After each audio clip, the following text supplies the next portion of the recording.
Bienvenue à cette édition rétrospective de la semaine du Journal de la Ville que nous vous convions de suivre avec beaucoup d'intérêt.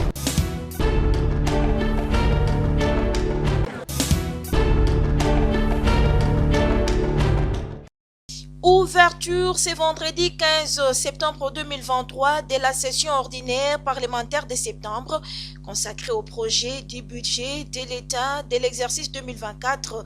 Cette session parlementaire sera courte et sera surtout consacrée à l'organisation des élections, a précisé le président de la Chambre basse du Parlement, Christophe Mbosso Kodiampanga, lors de son discours des circonstances. Les contextes politiques, sociaux, sécuritaires et diplomatiques étaient au rendez-vous de la présente session ordinaire. L'heure n'est plus à la distraction, quelles que soient nos divergences politiques. Restons vigilants et défendons l'intégrité de notre pays, la République démocratique du Congo, a insisté le président de l'Assemblée nationale. J'en appelle à la vigilance et à la résistance de notre peuple. Contre l'agresseur, mobilisons-nous comme un seul homme derrière le commandant suprême de nos forces combattantes pour défendre la patrie parce que nous n'avons en commun qu'un seul patrimoine national, la République démocratique du Congo, que nous léguerons à nos générations futures. Quant à nous, élus légitimes du peuple congolais, aujourd'hui,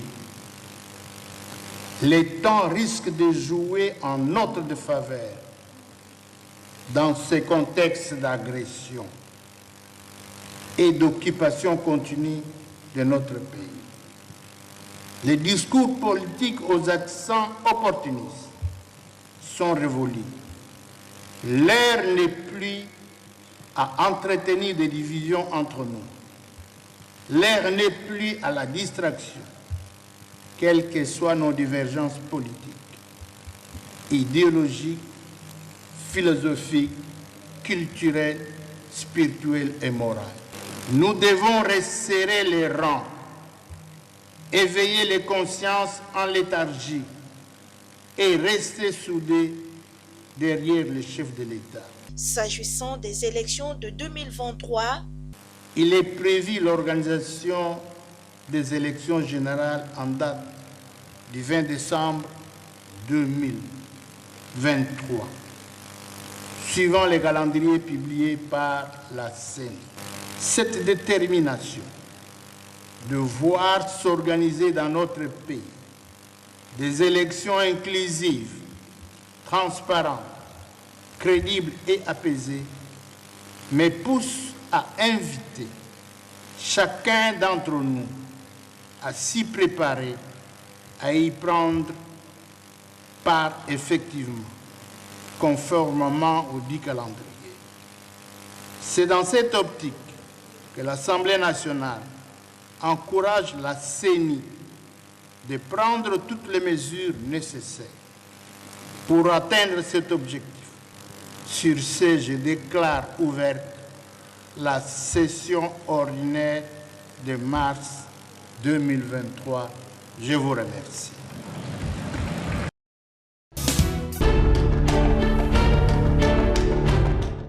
Au nom de la population de Sud Kivu, je vous dis merci.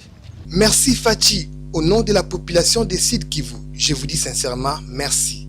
Ce sont là les premiers mots du vice-premier ministre, ministre de l'économie, Dr Vital Kamerhe, lors de la visite qu'il a effectuée accompagné du vice-gouverneur de province Max Malabo à la nouvelle piste agrandie de l'aéroport de Kavumu à Bukavu en plein travaux de la modernisation. Cet aéroport peut maintenant accueillir des gros porteurs. Merci Fatih. Au nom de la population de Sud Kivu, je vous dis merci. Ça vraiment c'est quelque chose de merveilleux, d'extraordinaire. Et c'est comme ça la formule que vous avez adoptée de travailler en silence. Je crois que le moment de rompre le silence est arrivé, parce que nous sommes à 3 mois de votre réélection. On doit rompre le silence, puisque les gens vont commencer à propager des mensonges. Ils font de petites œuvres inutiles chez eux. Ils ne savent pas qu'il y a quelqu'un qui travaille pour toute la République. Et c'est ça que nous voulons. Voilà. Je suis très content. Voyons voir comment ce petit avion va décoller.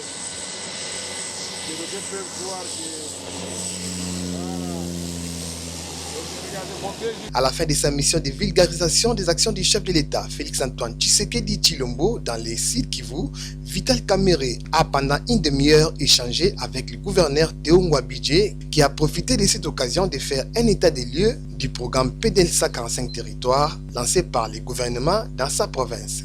Avant de quitter les Sud Kivu, le patron de l'économie nationale a échangé successivement avec plusieurs couches de la population de cette province, notamment les différents candidats de l'INC, les notables et les représentants des confessions religieuses.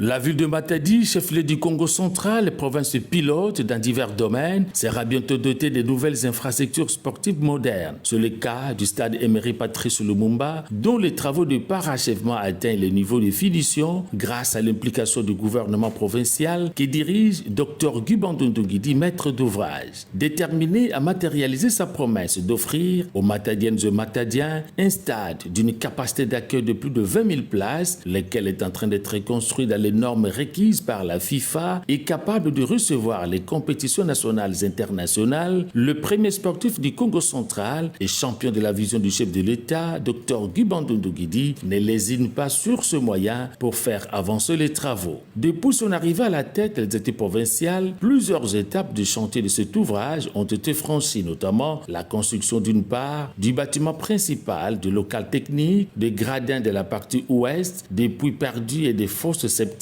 et d'autre part la continuité de la clôture, l'entreposage de matériel d'éclairage et de l'aires de jeu tels que le poteau, les lampes et autres matériels électriques et sanitaires, mais également l'entreposage de l'écran géant et la charpente métallique en cours de livraison. Lors de sa toute dernière visite d'inspection et d'encouragement à l'équipe technique qui est à pied d'œuvre, selon les explications fournies sur place, l'aménagement de l'aires de jeu interviendra d'ici octobre et novembre 2023. Il s'ensuivra les finitions avec le masticage, la fixation des antivols métalliques ainsi que l'application de joints de dilatation. Avec la réalisation de ce bijou tel que présenté dans la maquette, Dr Guy Bandundu-Nguidi, qui lutte pour la promotion du sport en vue d'un bon encadrement de la jeunesse, veut également voir les Congo central reprendre sa place de pépinière pour l'équipe nationale, le Léopard, et comme cela fut le cas de Papi Kimoto, Alain Kaloyitou Dioko, pour ne citer que cela.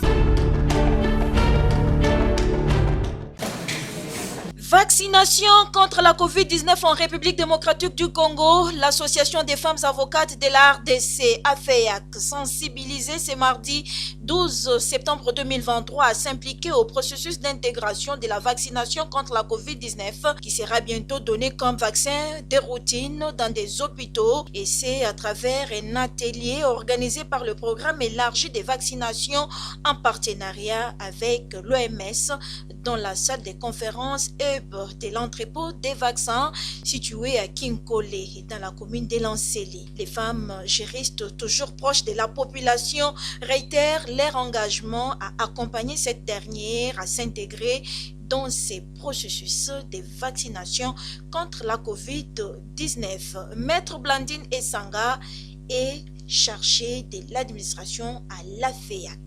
Nous nous impliquons, nous sommes vraiment proches de la population. Nous avons des clients, nous avons des amis magistrats. Donc, et c'est facile que nous soyons formés et former également les autres pour qu'il n'y ait pas des hésitations dans ces sens-là. Présente à cet atelier de sensibilisation, les membres du cadre de concertation permanente de la femme congolaise CAFCO, partenaire de l'AFEAC, s'expriment par rapport à la vaccination de routine en République démocratique du Congo. Ils nous ont donné des informations, ils nous ont demandé d'informer davantage sur l'évolution de toute la situation sur la vaccination, mais surtout aussi de l'introduction des vaccins contre le Covid-19 dans les programmes habituelle des vaccinations. La COVID-19 n'est pas encore finie en RDC. La population doit se protéger en se faisant vacciner, ainsi pour arriver à une immunité collective, rappelle le docteur Dieudonné Nsekela Mwanza, membre de la coordination nationale de la vaccination contre la COVID-19. Maintenant que l'épidémie a baissé, ça ne veut pas dire qu'elle a disparu, ça ne veut pas dire que COVID n'existe pas. COVID est là, nous ne sommes pas épargnés. Si nous baissons de cesser de nous faire vacciner, nous nous exposons individuellement ou collectivement. De faire encore une autre vague qui puisse être dangereuse et difficile à gérer. Covid existe, Covid est avec nous, mais nous devons continuer à nous protéger par la vaccination. La vaccination, une stratégie pour pouvoir améliorer la santé de tous.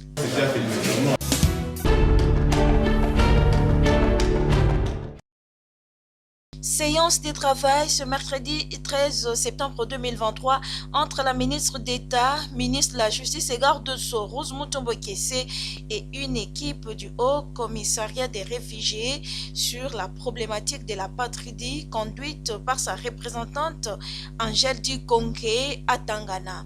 La patridie, qui est une problématique au centre de beaucoup de maux. La ministre et moi avons discuté parce que nous avons aussi conduit, il n'y a pas très longtemps, je crois c'était au mois de juin, une mission d'approfondissement d'expérience ou de connaissances en Côte d'Ivoire pour que Madame la ministre et ses collaborateurs aillent apprendre de cet État frère, la Côte d'Ivoire, les différents processus ou mécanismes qu'il faudrait mettre en place pour pouvoir arriver à dominer ou à réduire les risques d'apatridie en RDC. La République démocratique du Congo a un cadre légal contre la patridie qui date de 2014.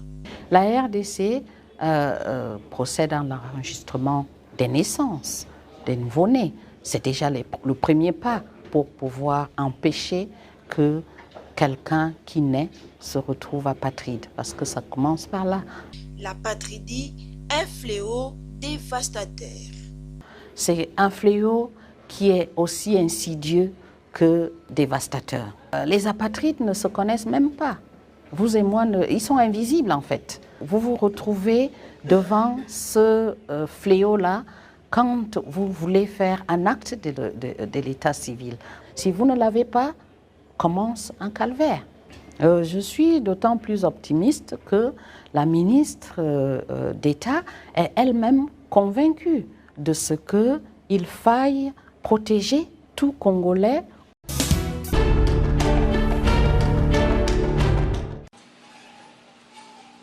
C'était lors de cette réunion avec les cadres de la direction d'inspection de son ministère que le patron de l'économie nationale, le Dr Vital Kamerhe, a lancé le mardi 12 septembre 2023 la mission de contrôle économique. C'était en présence du secrétaire général à l'économie nationale, Célestin Tuité. Durant 15 jours, ces missionnaires ont pour tâche de s'assurer du respect par les opérateurs économiques de la réglementation en vigueur dans ce secteur, notamment sur les structures des prix des produits et services sur le marché. Cette mission vise aussi à mettre fin à toutes sortes d'abus dans le secteur économique à l'approche de la fin de l'année. D'après le numéro 1 de l'économie nationale, des instructions claires ont été données aux inspecteurs économiques pour mener convenablement cette mission. Il s'agit des règles à observer sur le plan déontologique, technique, administratif et procédural. Les inspecteurs vont descendre sur le terrain pour vérifier si les prix affichés ont été calculés en respectant la structure des prix et la marge autorisée sur le plan de la loi. Ils ont pour mission aussi de préserver le pouvoir d'achat de la population. Ils doivent lutter contre la rétention de produits signalés déjà importés et se trouvant dans les entrepôts en République démocratique du Congo, mais qui sont rares sur le marché, puisque créer la rareté sur le marché, c'est une façon aussi d'éviter que l'offre ne rencontre la demande et vous pouvez comprendre que les prix vont s'emballer. Notre ambition est de faire de la direction générale de l'inspection la jumelle de l'inspection générale des finances. Et pour cela, il faut mettre les gens dans de bonnes conditions. L'État va récupérer beaucoup de moyens. Plus que les moyens, l'État va protéger les consommateurs qui ont des droits que nous devons protéger. Ces missions ne doivent pas se transformer en mission de tracasserie. C'est pourquoi le secrétaire général, à ce niveau, il a une antenne de surveillance où il sera informé en temps et en heure du comportement de chaque inspecteur et répercutera chaque jour ce rapport au niveau du cabinet du vice-premier ministre et ministre de l'économie. Nous déclarons donc le débit de cette mission de contrôle qui va durer 11 jours, 15 jours. 15 jours. Je vous remercie. Merci. Le vice-premier ministre, ministre de l'économie nationale, a martelé que cette mission ne devrait pas se transformer en une sorte de tracasserie contre les opérateurs économiques. Un mécanisme a été mis en place au niveau du secrétariat général pour surveiller le travail qui sera effectué sur le terrain, notamment observer les comportements des inspecteurs.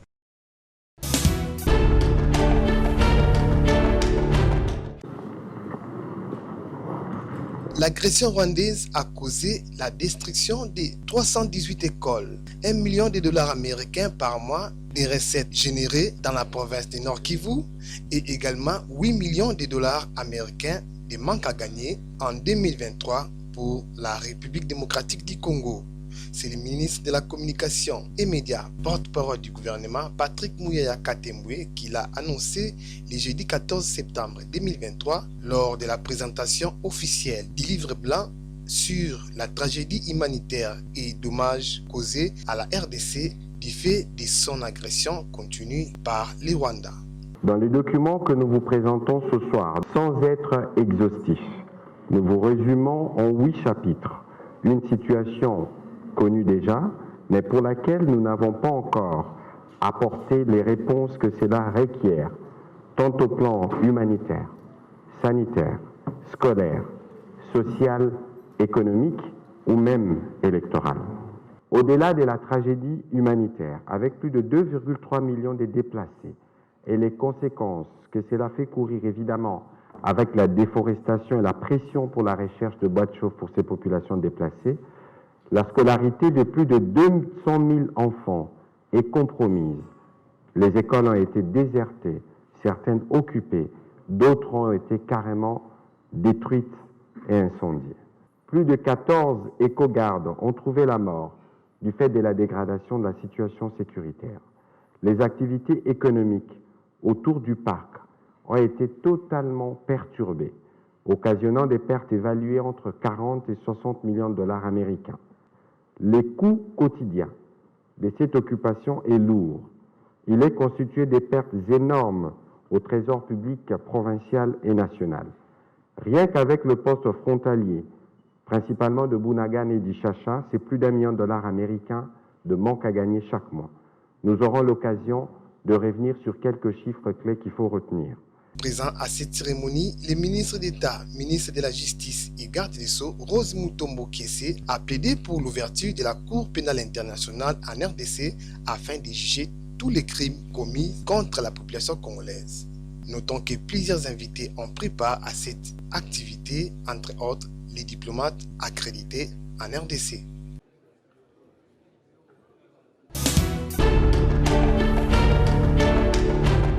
La Société nationale de l'électricité SNEL SA, toujours à l'œuvre pour l'amélioration de la desserte en électricité dans les différents quartiers dont les populations croupissent dans le noir. Par exemple, ici au quartier Kisangani, au Kanluka, où il y a une forte concentration de la population avec 11 avenues, 3 départs, dont 2 départs qui ne fonctionnent plus, donc hors service. Les câbles dénudés à même les sols et qui brûlent presque tout le temps. 4 jours déjà que la population de ces coins de la capitale vit dans le noir.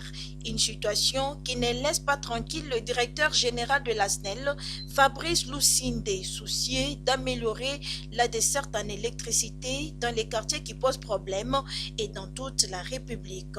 Fabrice Lucinde, DG de la SNEL, a dépêché les matériels appropriés sur place au camp Luka, ainsi pour mettre les 2 départs hors service en marche et aussi finir avec les câbles dénudés.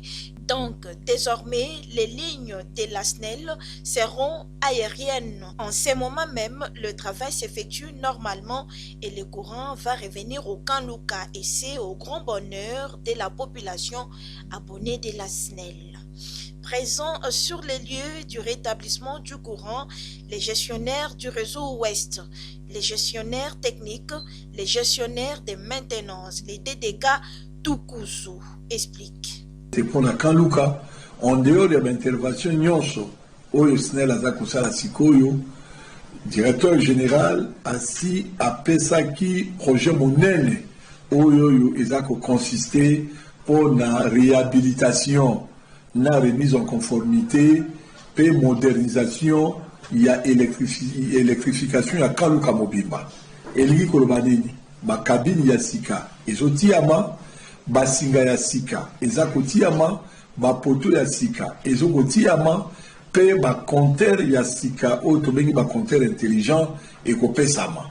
Donc soki bomoni bacompteur esi ekoma et puis bapoto esi ezali wana na se bacable quantité monene esi ezwami etikali kaka mwa baréajustement ya baoyo tobengi baaccessoire pe SNEL a sous-traité travaux wana et pas entreprise moko azali fiable pe na mikolo koya mosala monene eko obanda mais to kotika population na molilité yango SNEL azali ko intervenir ponctuellement pour aider population ya Kanluka bana ya Kanluka oyo baza ko soutenir gouvernement bakoka tango nyonso kozwa lotili kino ete Kanluka Mopimba eko akongenga. La Société nationale d'électricité, SNEL SA, toujours proche de la population, le directeur général Fabrice Lucinde, debout et déterminé pour que le camp Luka vit dans la lumière.